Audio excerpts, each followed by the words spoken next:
Muli maligayang pagbalik po sa ating YouTube channel mga kaibigan. Ngayong hapon po ng Biyernes, April 26, 2024. Narito po ang forecast weather condition natin. Pero bago tayo magpatuloy, please huwag mong kalimutan muna mag-like and subscribe kaibigan, and pa-hit ng notification bell.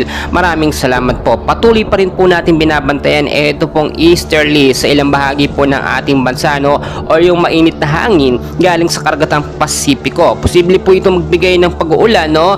Sa ilang bahagi ng ating bansa bandang hapon ngayon po, no? And ayon sa forecast weather condition ng Pag-asa, sa area po ng Metro Manila kasama ng ilang bahagi ng ating bansa, posible po makaranas ng isolated light rains to heavy rainfall pagdating po ngayong hapon, at posibleng hanggang bukas yan.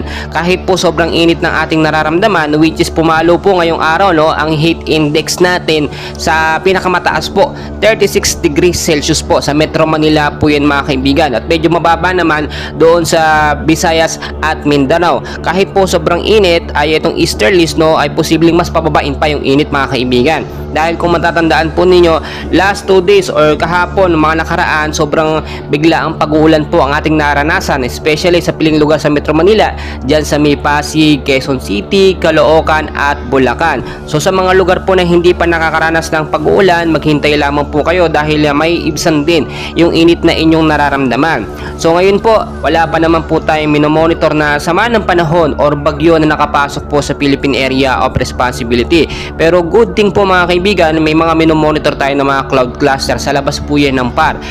Tinitignan po natin kung ito nga po yung magiging mga LVA, no, or bagyo, dahil ayon sa Pag-asa, wala naman tsansa na magkaroon ng bagyo bago matapos po yung buwan ng Abril. At dating naman ng Mayo, posibleng mas maging mainit daw po. Pero ang maganda dito, ilang buwan na lang po simula ngayon ay patapos na rin po ang heat season or dry season at papasok na po ang rainy season. Kaya mga kaibigan, no, lagi ko po pinapaalala, sa sobrang init po ng panahon ngayon, may mga namamatay na po dahil sa heat stroke.